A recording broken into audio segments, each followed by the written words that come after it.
Tadi berkaitan tanah Bu ya, misal tanah itu adalah milik suami, hanya ketika masih berada dalam pernikahan itu Bu ya, ya ibaratnya suami itu ingin berbagi sehingga hasil dari kebun tadi misalnya dibagi antara dia dengan istri gitu Bu ya, supaya istri juga dapat kayak uang tak jajan lah ibarat dari suami gitu Bu ya.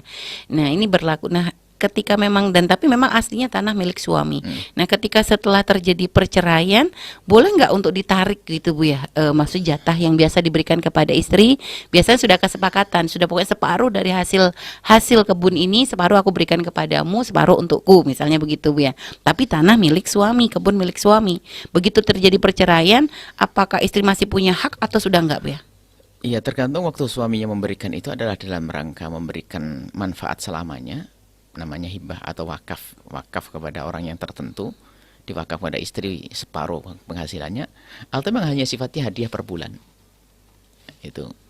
Cuman umumnya yang semacam itu adalah hadiah per bulan Bu per ya? bulan. Nampaknya adalah tambahan, maksudnya diambilkan dari sini karena biar tidak mengganggu ekonomi suami yang lainnya. Bisa jadi semacam itu. Jadi kita perlu dikembalikan kepada sang suami. Tapi kalau sudah bercerai, dan bisa jadi pemberian itu akan berlaku sebagai nafkah sebagai seorang istri.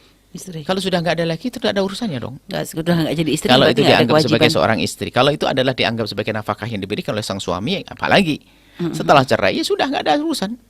Ya, Yang balik lagi pada milik suami. Ya. Baik, subhanallah. Karena memang nggak ada kewajiban mantan suami memberikan bantuan kepada nggak ada. mantan istri. Sebagai istri nggak ada. Sebagai seorang muslim mukmin boleh. Maka sebagai istri nggak ada lagi sudah.